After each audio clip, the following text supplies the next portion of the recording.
You buy the pack because the front of it looks like summer.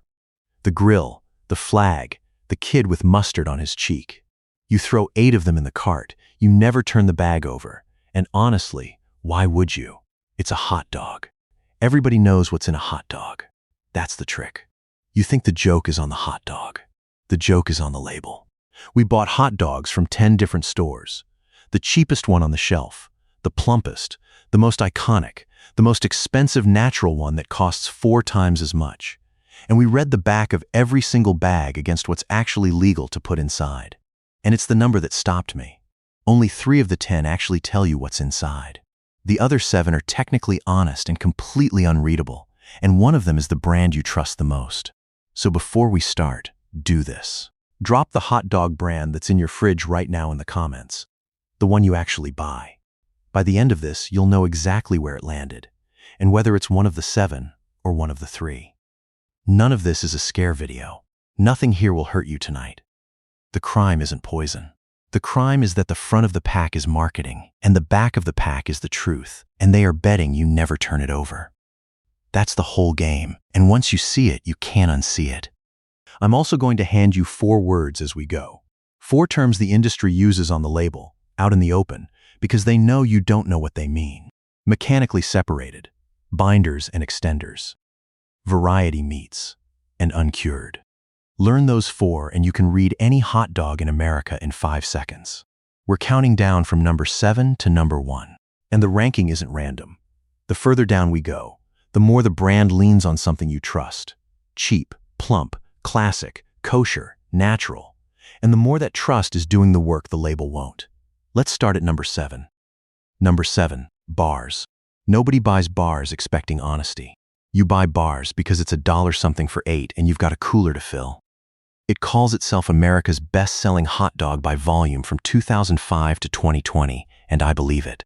This is the people's dog, so flip it over. The very first ingredient. The biggest thing in the bag, by law, because ingredients are listed by weight, is not beef. It's not pork. It's mechanically separated chicken. There's your first word, mechanically separated. It means the chicken carcass, after the good cuts are gone, gets forced through a sieve under pressure until what comes out the other side is a paste. A smooth, pinkish paste. That paste is the foundation of your bars dog, and pork comes second, and the beef. The thing on the front of the box shows up way down in the 2% basement. It is exactly what it looks like. And in 2016, bars recalled about 372,000 pounds of these over a listeria concern. No illnesses reported, pulled out of caution, but 372,000 pounds is a lot of paste to walk back. Here's the thing though, bars is the honest villain. It never told you it was fancy. The brands that lie to you are the ones that dress the paste up, and the next one has been selling you that paste with a slogan for 50 years. Number 6, ballpark. They plump when you cook them. You've heard it your whole life. It sounds like proof of quality. A good dog swelling up on the grill, getting fat and juicy. It's the most famous promise in the hot dog aisle. Now read what plumps. The ballpark chicken and pork franks open the same way bars does. Mechanically separated chicken, first ingredient, paste first. And then, fourth from the top, corn syrup. The plumping isn't juice. It's water and fat, held in place by your second word, binders and extenders. Those are ingredients whose whole job is to grab water and hold it so the dog doesn't shrink when it cooks. Federal rules let a frank carry up to 3.5% binders, up to 10% added water, up to 30% fat, and still legally call itself a frankfurter. So when your ballpark dog swells up proud on the grill, that's not the meat celebrating. That's the water you paid for, doing its job. The slogan told you the truth for 50 years. You just heard it as a compliment. Before we go on, stay with me, because we're leaving the bargain shelf now. The next brand isn't the cheap one or the plump one. It's the one sitting in half the refrigerators in this country, the one nobody even questions. And it once shipped a product it couldn't identify itself. Number 5, Oscar Mayer. This is the default. This is the dog your mom bought, the jingle you can still sing, the brand so normal it feels rude to suspect it. To its credit, the classic beef franks are actually beef first with no fillers. Genuinely one of the cleaner mainstream recipes. That's not the problem. The problem is what trusted hides behind. In 2014, Kraft, which owns Oscar Mayer, recalled roughly 50 tons of classic wieners. Not because of paste, because the packages labeled classic wieners were full of classic cheese dogs instead. Different product. And the cheese dogs contained milk, which was nowhere on the wiener label. Sit with that. The most trusted name in the aisle sent out 50 tons of product, printed a label, and the label was describing a different food than the one inside the plastic. If you had a milk allergy, the bag lied to you about something that could send you to the hospital. Not out of malice. Out of speed. The machine moved faster than the truth. The default you never question shipped a package it couldn't identify. And the brands above it are the ones you trust on purpose. Number 4. Sabret. If you've ever bought a street dog in New York under one of those blue and yellow umbrellas, you've had Sabret. That umbrella is 100 years of authentic. It's the dog that feels like the city itself. You're not buying paste, you're buying a story. In 2017, Sabret's maker recalled more than 7 million pounds of hot dogs and sausages. 7.2 million pounds. The reason wasn't listeria and it wasn't mislabeling. It was bone fragments and cartilage. Pieces of bone, in the dogs, big enough that one person reported an oral injury from biting down. That's the thing about what's inside. Sometimes it's paste you can't feel, and sometimes it's a piece of bone you can. 7 million pounds of a street corner legend, pulled because the thing inside was something you could crack a tooth on. The umbrella never mentioned that part. And 7 million pounds isn't a rounding error. Sabret sells across 21 states with a stranglehold on the Northeast, and the recall didn't hit one brand. It pulled product packed under several names at the same plant, all stamped with that one establishment number. When a single facility can put bone into that many pounds under that many labels, the label on the front stops being the thing that protects you. The plant number does, and you were never told to look for it. And here's why Sabret matters for the countdown. It recalled that bone under one plant number, establishment 8854. Remember that number. Because the last brands before the top are the two you'd trust the most. One's been calling itself the original for a century, and one answers, in its own words, to a higher authority. Watch what the label does when the trust goes all the way up. Number 3. Nathan's Famous. The original. Since 1916, that's the whole pitch, and it's a good one. Heritage. 100+ years. The 4th of July hot dog eating contest. When you buy Nathan's, you're buying the idea that this is where the hot dog comes from. The real one, before all the paste. 2 problems, both on the record. First, in 2017 Nathan's Franks made by John Morrill were recalled. About 210,000 pounds. Because of metal. Not celery powder, not water. Metal in the dog. And separately, Nathan's private label was swept into that same 7 million pound bone recall we just talked about. The one stamped establishment 8854. The original got caught in the bone. Second problem is the word original itself. Nathan Handwerker did start his stand in 1916, but he learned the trade working for an older hot dog maker named Feltman's, which had been selling them since the 1860s. So the original is a marketing decision, not a historical fact. And this is where your third word lives. Variety meats. On some Franks, you'll see the phrase with variety meats or with byproducts.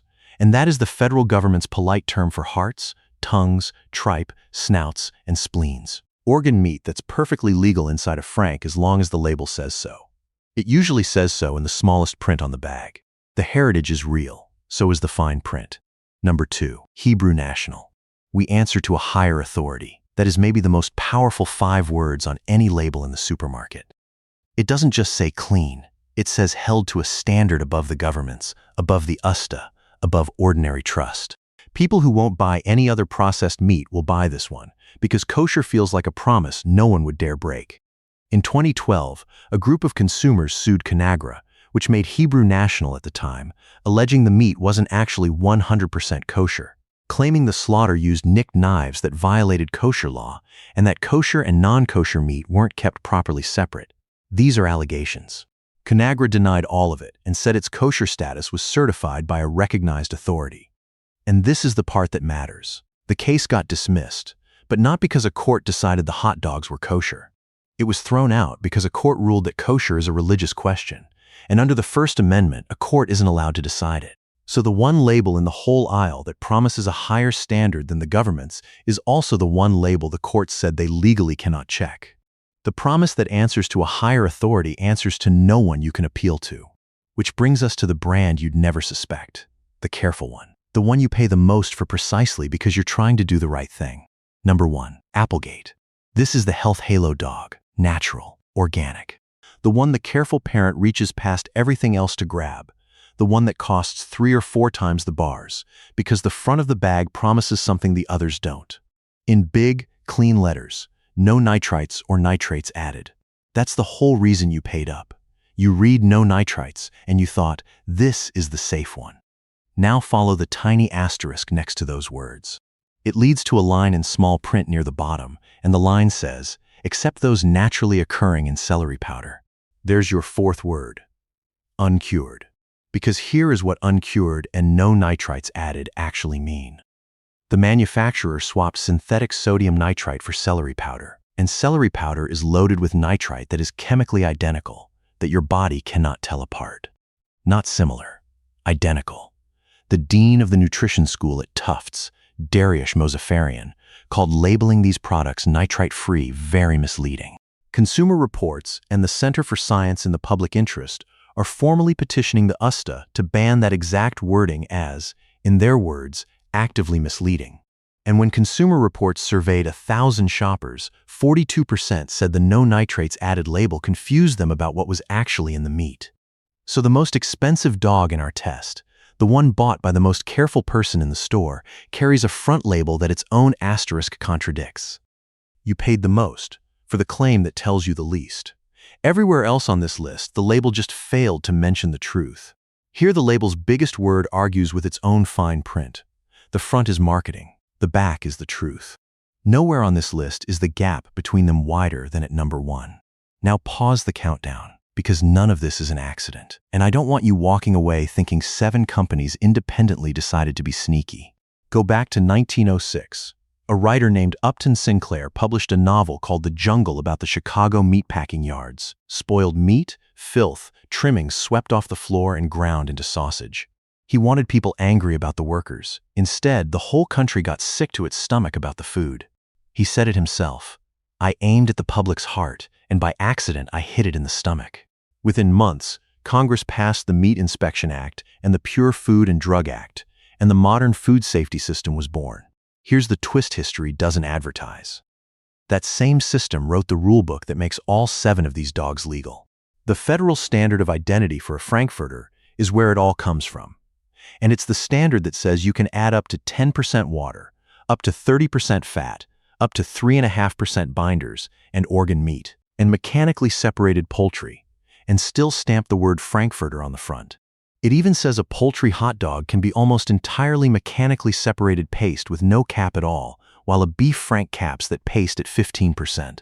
The one place it draws a hard line is beef paste. Mechanically separated beef was banned outright in 2004 during the mad cow years, ruled unfit for human food. Think about what that tells you. The system knows exactly where the paste gets dangerous, and everywhere short of that line, it shrugs and lets it through. The rules aren't hiding. They're published. They were written to turn one animal into the most pounds of sellable product possible, and every pound of water and paste and binder is a pound of yield. That's the real math, and it doesn't require anyone to be evil. A chicken frank with no legal limit on paste is a machine for turning one carcass into more dogs. You are not paying for meat. You are paying for, or against, paste. The system isn't trying to trick you. It's built for speed, and speed leaves the story off the label. Now, one more thing, because you've probably seen it. There's a test going around online, the float test. Boil your hot dogs, and the good ones sink and the bad ones float, or watch the greasy scum come up and judge the quality by that. Ignore it. It's backwards. Whether a dog floats is about density, fat content, and trapped air, and the cheaper, fattier dogs float more, not less. The scum on top is just fat and protein and additives cooking out. Every kind of meat does it. The float test doesn't tell you a thing about what's inside.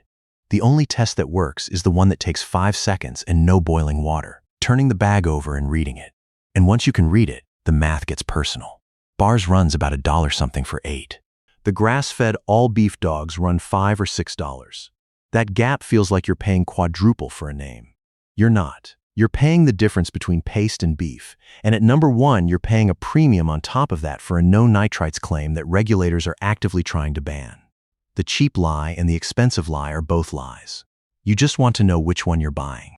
So let's talk about the three that actually tell you. The ones that passed. And I want to be honest with you before I name them, because this is where most of these videos cheat. The three winners are not nitrite-free. Two of them cure with celery powder, the exact same chemistry as the brand we just crucified at number one. They did not win by being pure. They won by being honest. Their labels tell you the protein, don't hide paste, and don't sell you the absence of the thing that's actually in the bag. Transparency, not purity. That's the bar. The first one that passed is Kirkland Signature, the Costco house brand, the 90-cent feeling warehouse dog. Read it. Beef, water, dextrose, salt, spices, and yes, sodium nitrite, printed right there in plain English. No corn syrup, no phosphates, no fillers, no mechanically separated anything. Choice beef, made in Costco's own plant, so it's traceable to one place. It doesn't hide behind the word uncured. It just tells you it's cured, and with what. This is also the brand that keeps its food court dog at $1.50. The price the founder reportedly threatened to kill his own successor over if it ever went up. A company that's stubborn about a $1.50 dog turns out to be just as stubborn about the label. The humble warehouse dog is more honest than the premium ones. Second, 365 organic uncured grass-fed beef, the Whole Foods house line. Organic beef is the first ingredient, no added sugar, and the seasonings are things you can picture. Onion, garlic, paprika. It cures with celery powder, same as Applegate, and I'm not going to pretend otherwise. The difference is, it isn't charging you a premium built on denying that. One protein, short label, real beef on top. Third, Teton Waters Ranch, the 100% grass-fed uncured beef dog. One protein, a short, readable label. Certified humane. Again, celery powder, no pretending. But you can read the whole thing out loud in one breath and know exactly what you're eating. Notice the pattern. The winner isn't the fanciest brand or the most expensive one or the one with the boldest health claim on the front. The winner is the one whose back label matches the bag. Every one of them passes on the same test that sank the other 7. Can you read it? And is it telling the truth about the protein? So here's what you do tonight. 3 tests, no boiling water, no lab. 1 a red, the first ingredient, and only the first. If it says mechanically separated anything, you're holding a paste-first dog, no matter what the front says. First ingredient is the biggest ingredient. It cannot lie. 2, scan the label for the words with variety meats or with byproducts. That's the legal flag for organ meat. Hearts, snouts, tripe. It's not dangerous, and it's not always there, but when it is, now you know what it means instead of skimming past it. 3, hunt for the asterisk. Any no nitrites or nitrates added with a little star next to it leads to celery powder, and celery powder is nitrite. It's not a health upgrade, it's a wording upgrade. Reading the star costs you 2 seconds and saves you a premium. And to be fair, because this channel doesn't do fear, none of this makes a single hot dog unsafe to eat this weekend. Processed meat is classified by the World Health Organization as a Group 1 carcinogen, and that sounds terrifying until you understand it means the evidence is strong, not that the risk is huge. Same category as tobacco, nowhere near the same danger. One dog at a barbecue is not the enemy. Being lied to about what's in it, that's the part worth being annoyed about.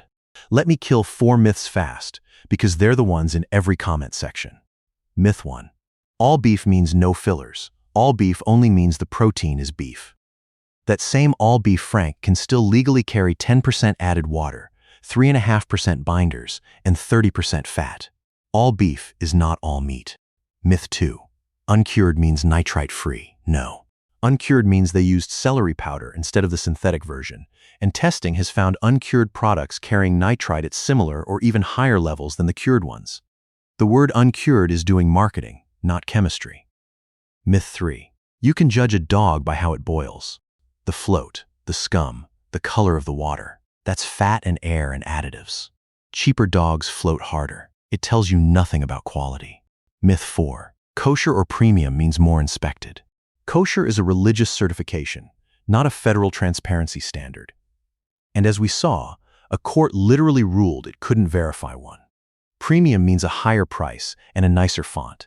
Neither one means a shorter ingredient list, and neither one means you can skip reading the back. Here's your 5-second checklist for the store. First ingredient. Is it meat or is it paste? The word byproducts. There or not. The asterisk. There or not. And the protein count. One clean protein is an honest dog. A stack of 3+ corn syrup is a formula. That's it. 4 glances. You'll outread 90% of the aisle. So you can read the confession now. All 4 words. Mechanically separated. The paste. Binders and extenders. The water you paid for. Variety meats. The organ meat in the fine print. And uncured. The celery powder nitrite wearing a health halo. 4 words. The whole aisle. Decoded. The front of the pack is the brand. The back of the pack is the recipe. And the recipe never lies to you. It just waits for you to turn it over. So turn it over. And tell me, the brand you dropped in the comments at the start, the one in your fridge right now, did it make the list? Was it one of the 7 or one of the 3? Tell me where it landed. I read every single comment, and I want to know how many of you have been buying the no nitrites, one thinking it was the safe choice. And send this to the person in your life who buys the expensive natural dog with the asterisk, the careful one, the one trying to do everything right. They're the one this list was really about.